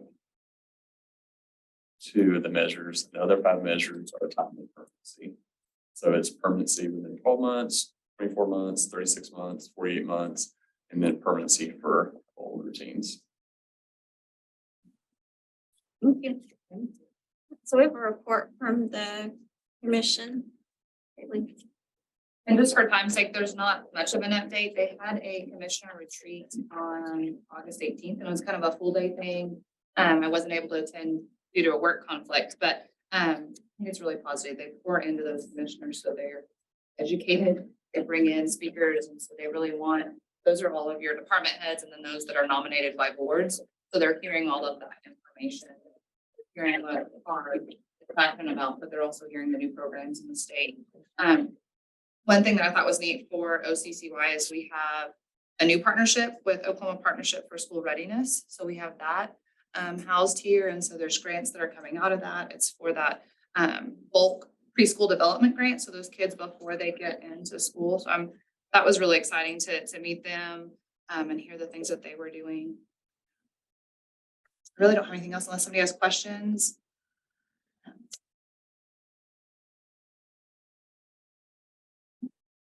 Thank you. Do you want, Kate's gonna talk to us, about the open meeting house. Yeah, and you'll see in the packet, I made a document. That's what I do. Documents. Because you guys raised we talked about this last meeting, guys, about our strategy to try to make PARB not subject to the Open Meeting Act anymore. And so you guys raised some good questions and things to explore last time. How do we still establish quorum without requirement from the OMEA? Ask the PARBs if there's ever public comment, stuff like that. So I created a form survey. Those are really cool. And I got 66 responses from across the state, great responses. So I synthesized some of their answers. So let me go through that real quick. So has any member of the public attended your meeting for purposes of making a public comment? Pretty much no, not ever, never, never, never. There was a couple people said yes, but it was really to talk about a case, which is not what I'm talking about. I'm talking about someone showing up to say, I want to make a statement, Question number 2, what business, if any, is discussed at your meetings prior to going into executive session to review the cases? Really no business, but some of the comments I thought were funny. Various reasons other members are absent. My favorite reply. And how are the kids? So they certainly talk about announcements and things like that as kind of board business, but not system. No, they're not addressing systemic issues like we are. 3, do you think your board would benefit from limited use of video conferencing? I thought that was interesting. About a third said no, about a third said possibly, and a little over a third said yes. So, that just kind of shows you what our boards look like too. They have varying comfort levels with video conferencing. Question 4, what part or parts of the Open Meeting Act do you find the least useful? I prioritized this one statement because I thought it was very well summed up. I believe Open Meeting Act is vital to meetings that should be open to the public. Child abuse is not public information. And I thought that was a great statement. Certainly meeting quorum's a problem. Posting agendas can be not fun. We're reviewing confidential information. We shouldn't be subject to meeting. Pretty much the consensus. Question 5, what part of the Open Meeting Act do you like? A lot of people said none of it. One person said all of it, and they appreciate the transparency and public music. Give some organization and accountability, which I think is what this group raised last time. And then, a nice summary there at the end. We're not setting policies, spending money, or making decisions. All things that need to be public. We are making recommendations about children. I propose, so that was kind of the survey results I thought was pretty interesting and not, I don't think, unlike what I was anticipating, and you probably were too. Except for maybe more people thinking it was useful than I thought they would. I proposed a couple standards. These are not set in stone. We can talk about them now. I'd like to talk about them now some and continue to talk about them. But, if we had additional standards, without the Open Meeting Act in place, what would they be? So I just came up with a few. The next bullet item are kind of our current standards I went over last time. So establishing a quorum. So if you don't have Open Meetings Act requiring a quorum, well, you're going to have a meeting if one person shows up. So that's kind of a question. So I put a minimum of 3 active members must be present at the meeting location to conduct a PARB meeting. Additional members may participate by video up to 4 times a year. I did that 4 times a year. I don't know who I was talking to, maybe it was you, where some meetings if you open up the virtual aspect of it, people just quit coming on together and they lose the relationship and the rapport, which honestly, in a lot of these rural communities, that's the main reason people come back to PARB is because of the camaraderie of the group. So, you know, obviously, if you're traveling or if you can only participate by video or that really helps that day, great, but try not to make that happen. That's why I'm here. I mean, Question? yeah, sure. So I don't know how big most of the boards are, but I know I know we have one board that has, I think, 4 members. So if you require 3, and that's a lot. Is there potential for putting a percentage? Well, I'm sure there? you don't have 4 members. I'm sure you have 5 members at one. It's just. Sure we you know, don't, but we Because probably our have 3. statutes say we have to have a minimum of 5 members. Maybe the active part might be the key there. Right. I'm just wondering if we could put like a Is that a reminder? percentage instead of a number. Sure, I can explore that, yeah. Most boards are around, most PARB boards are around 5 members. We have some that are 7 and some that are as many as 8 or 9. Active and the queue, that's the. Participate. Yes. So that 4 times a year by video, we meet 6 times a year. I wouldn't like it if somebody, you know, was video 4 times out of the 6. So maybe reduce that number. Or maybe make that a percentage too. I think there's Okay. issues with that. Percentage of meetings. Craig County meets twice a year, so. So if they just, they could potentially do only video conferencing Right. if you could afford. Maybe 50%, Yeah, no more than 50%. okay, That's good. 50% good. Well, what would be a minimum percentage on forum then? Well, Could you do a number or 50%, whichever is. Greater. Yeah. what's a minimum? 2? Can you have a meeting with 2 people? Can't have a one. I don't feel like. Yes. That was my question. I'm naive to this because I don't serve on the PARB. I serve on the child protective team, like the multidisciplinary, and that's a discussion. Like you have to have multiple members. But how much are you discussing with the other person, your review of the case? We did do a lot of A this. lot. Okay. Really did. Good. That's what I wasn't sure. Unless you've got. Like children. These meetings were like 4 hours. I only sat through one. I couldn't believe how long you guys meet. It's amazing. You're so dedicated. Every month. I would say no Boards that less do it than right. amazing. I would say no less than 50% and maybe even up to 50. For the amount of members, active members. Because what's a minimum number though? Number Yeah, I mean, I can explore 40%.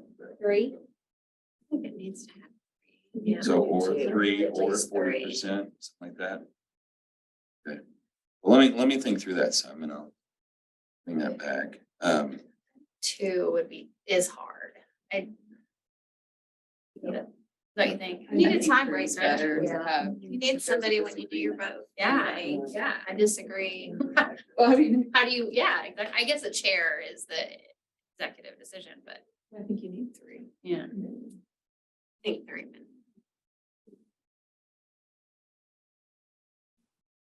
Which the majority of the boards, that would be quorum already. If they have 5 members, they would say it's one way to have. Exactly.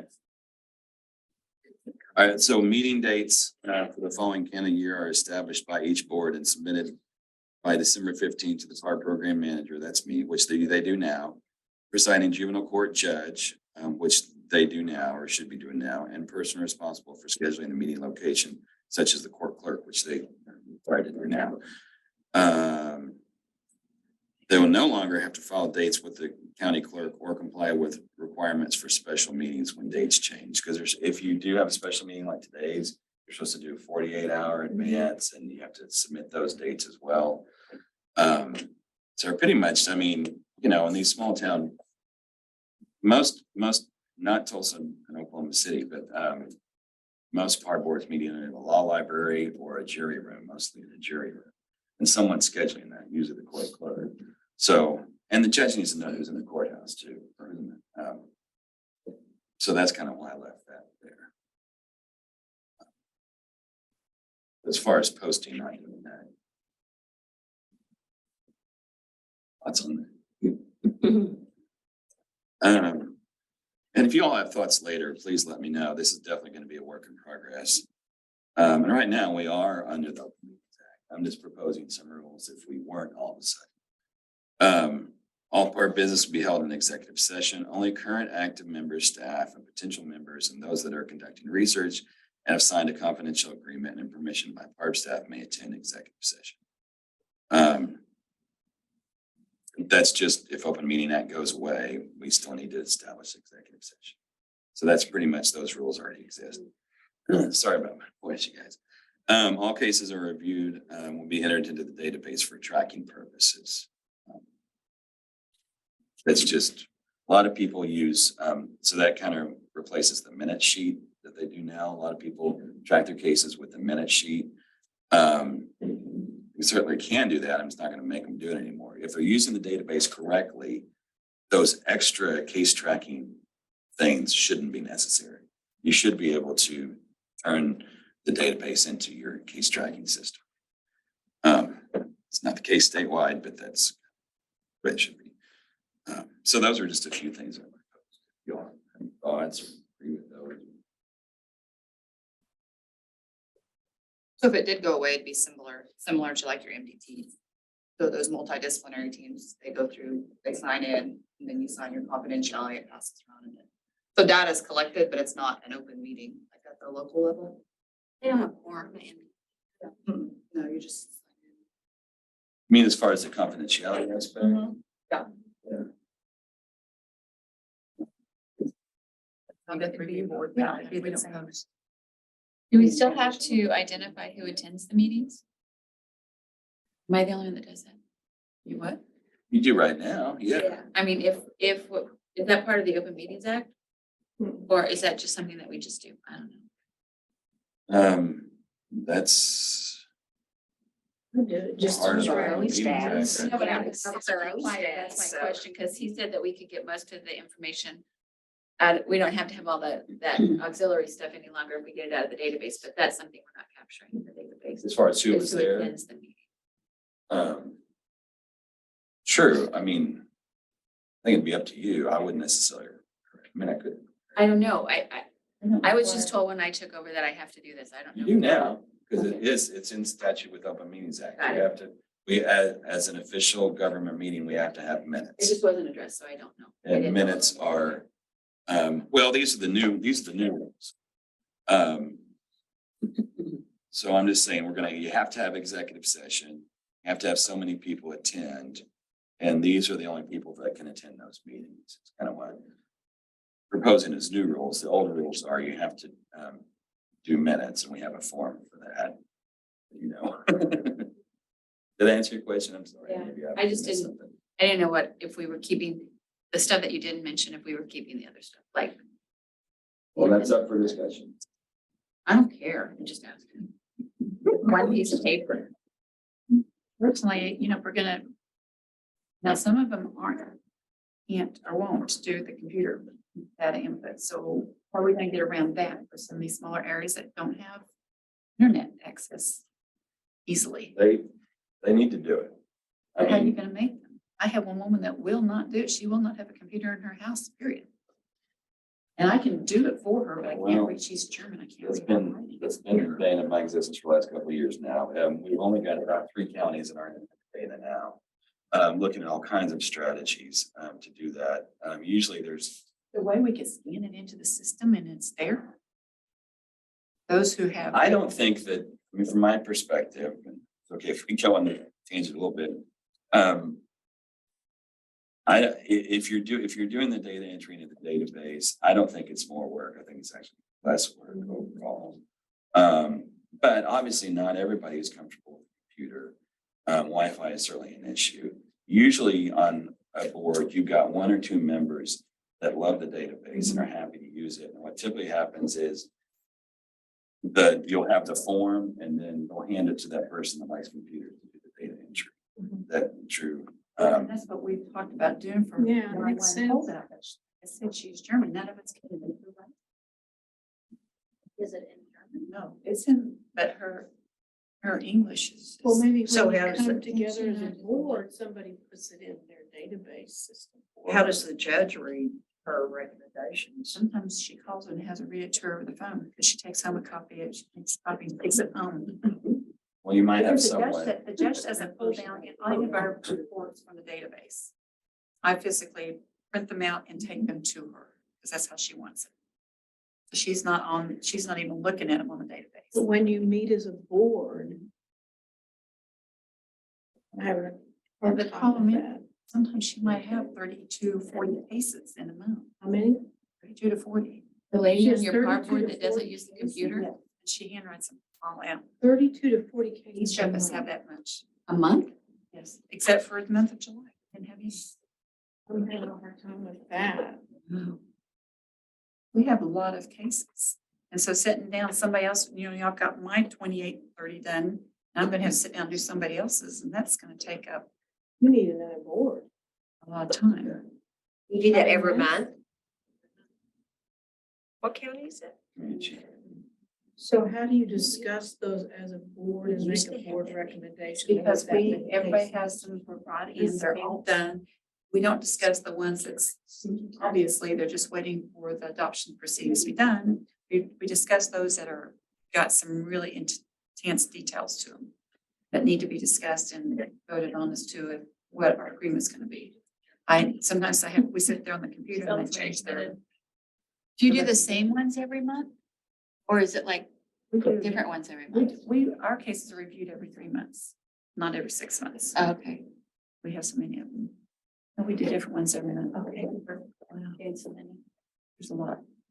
Wow. I guess There's I only, just and there's have a only hard there's time. only 4 of us. And when you're Right. talking about Comanche County, that's got hundreds and Well, hundreds of kids. we just do a certain amount each month. We try to do them all. That might be Hundreds or what you're, five. I mean, you may be trying to do too much, only from a training standpoint of, Trying to make sure every kid has that shot in the court system.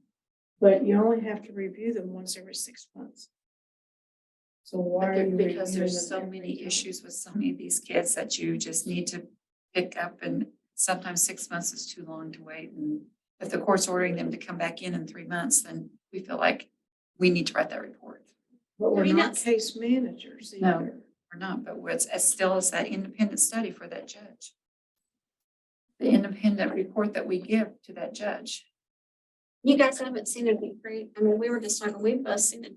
We used to do that many. We've seen a huge decrease. We saw a huge decrease in 2022.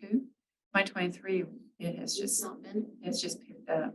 We still. And are we don't seeing have a it. DA. We don't have a DA for our court systems right now. They're just, there's been an issue with the DAs. We're not wanting to do children's court, so it's just whoever, So you review every case every month. every case that's on our list, On the not docket. every 3 months. On the docket. On the docket for that month. We do don't- too. We do too. And we all do. What we do too. Most judges review cases every 3 months. PARB is required to review every 6 months. I encourage chairs to kind of go over or show their lead permanency supervisor the cases they want to review and maybe take a couple off. Like maybe there's just no reason to thin out their caseload, because to me, to improve the situation and to improve the quality of your recommendation, you have to reduce the number of cases that you Right. review. We The can't do best way all. that you can't do it all. The best way to do that is do it every 6 months and only review the ones you want to. Now, you have the right. I mean, you guys are volunteers making a difference in that community. If you want to look them every 90 days, do it. But that's what I'm encouraging. It's 6 months with a highly managed case. No, we just, in our county, we don't even know what's going on right now. We're getting cases that's been dismissed from the courts because kids have aged out 25 years ago. How does that happen? How does it happen every time we meet? We've got 6 or 7 cases that's aged out. And then you look at the date, because nobody says, well, we don't have this case anymore. And the case is 20 years ago. And it's on your docket?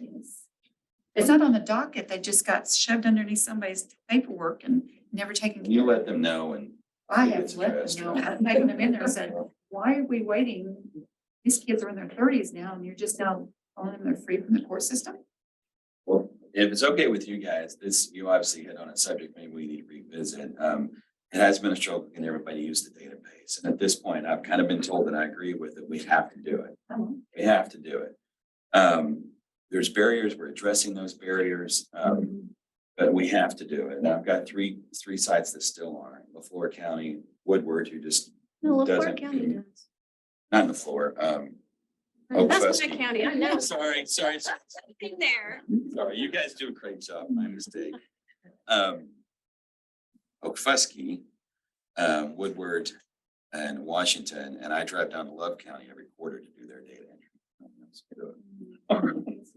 But I've been using Care Portal and others to try to, any person knows how to use a computer that wants to show up at a, And that system is really, once you get in there, it's really easy to use.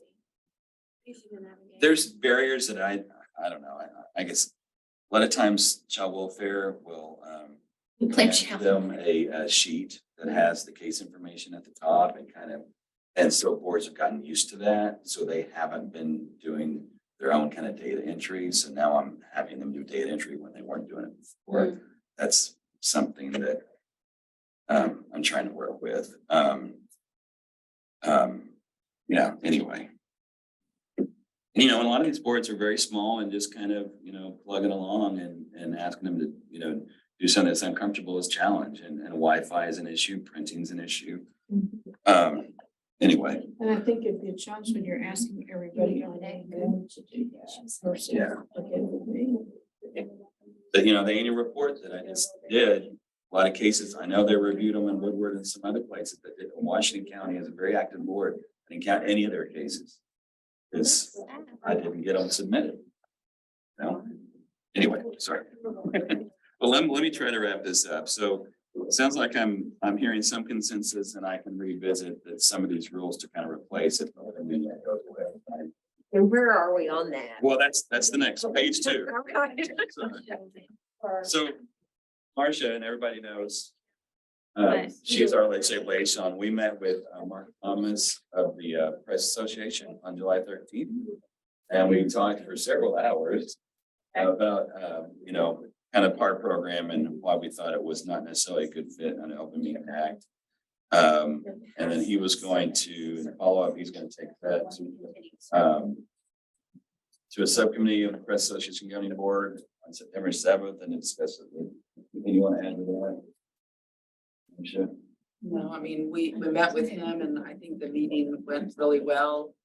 Followed up with him and he's been very busy since we met. Got a lot of stuff going on. But I feel very confident that he's gonna work with us to come up with some sort of a mutually beneficial agreement. And I think that some of the information that you just got done talking about, that could very well change depending on what you would like to see. The way I envision it is their group may want to see certain things added to the state, your annual report, this group's annual report, in lieu of some of these other things.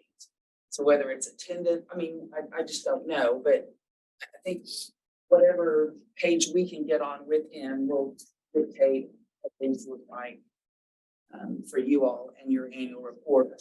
And then obviously, with Mark's blessing, the OPA or the Open Press Association, we get their blessing, it'll still be a little bit of an uphill battle with the legislature just because why are you trying to get out from under this? Trying to pull all that sort of stuff.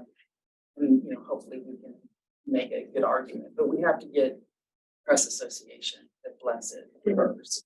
And so that's kind of, hopefully after September, we'll know where we stand. So by January, I'll have an update on that and maybe, we'll kind of revisit this again. Any of the interim studies, Marcia, are you Yeah, actually, I printed We're out. not meeting till January, a lot's gonna happen next few months too. Well, so. and I apologize, this is just my spreadsheet, so you wanna. Oh, you have the interim studies with you? The ones that I'm excellent. tracking. Oh, amazing, okay. Um, I know there's quite a few that have to do with. yeah. I just kind of did this Thank at the you. last minute. We can share. We can share. All right.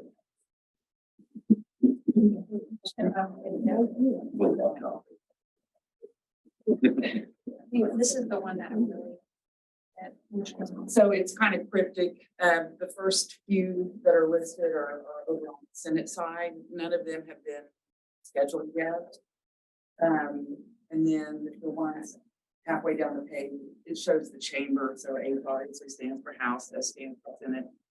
Then the name of the committee. So there, as you can see, there are several of the House studies that I'm tracking that have been scheduled. The most current one is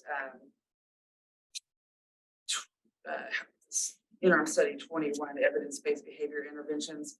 So that has to do with corporal punishment of children with disabilities. That was a bill that tried to pass last year, and it ran into problems.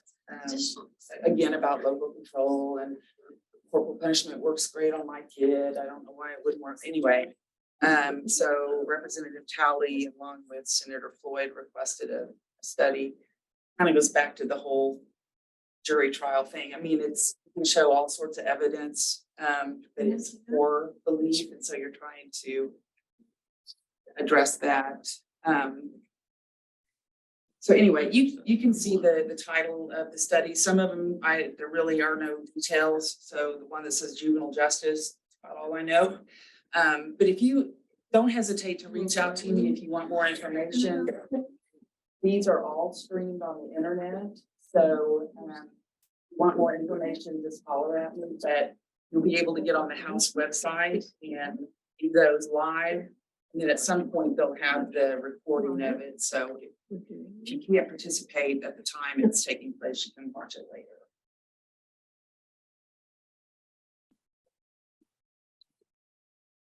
That's the discussion. So we'll go ahead and go to our next agenda item, which is discussion surrounding the additional staff support for PARB. Yeah, if it's okay, I'll table this till next time. We just, just remind everybody, this board really has two functions. One is to identify systemic issues related to juvenile court, and court especially, which I think we do really well. And the other part, help manage the program. So it sounds like we might have some discussions for next time around that second part of that, and I'll add that to this. We just director asked. We had a staff meeting the other day about kind of, if you had dream budget, what would you do? And I just thought about, adding some positions, not that we have money for it, but what would those look like? And I thought it'd be nice to chat with you all about that. So we can save that till next time. They're gonna roll into the staff report real quick. So you have a hard copy of that as well. I don't know if you remember Brandy Watts resigned as one of our local PARB representatives. So reached out and submitted 5 great names to the governor's office about a month ago to fill her slot. So you can kind of see, where some of our community leadership is. Governor's office, Chris Brule will take one of those. I haven't heard anything. It's been a month, so we may not hear anything for 6 more months. But anyway, I presented an overview of PARB at the June 23rd meeting. The only time I'd done that before was 4 years ago. So it's just kind of cool to be able to do that, kind of tell them where we're at. I also submitted our 6 recommendations, which we'll certainly be tracking those. Want to make sure you put on your calendar, April 15 especially, will be our pre-institute for the Center for Child Abuse and Neglect Conference. We're partnering with them. So our one-day conference will be on April 15th, and then people can stay. And a lot of you participated last year in helping with that, and really appreciate it. So please put on your calendar if you can help again, especially the judges panel. I did not reach out 6 months or more in advance for the judges to be part of the panel, and a lot of them wanted to serve. But couldn't, they had dockets that day they couldn't get out of. So I'll reach out to more judges on that as well. But think about that. Just let you know, Wagner kicked off, Naomi Kelly Bates stepped up as the new chair, and that we got about 5 new members out of Care Portal for that county, which is great. I just want to show you that our membership is kind of going up this year. So at the end of last year, we had 57 new members. Year to date, we're at 49, and we're only, through July. So I think Care Portal has a lot to do with that. And just more of a focus on outreach as well. We haven't talked about it, but our annual report is due beginning of every year, and I turned that in, and our leadership and public information officer are still working on finalizing that stuff. And they're out to you all, but when you let them, I wanted to go over it today, it wasn't quite done. We'll go over it next time. I just wanted you to know that it was submitted in a timely manner. Anyway, that's all I got. Do we have any new business? Hearing none, do we have a motion to adjourn? I would make a motion to adjourn. I'll make a motion to adjourn. Oh, I think I asked that question. You just adjourned. Okay, leave. All right. Say that.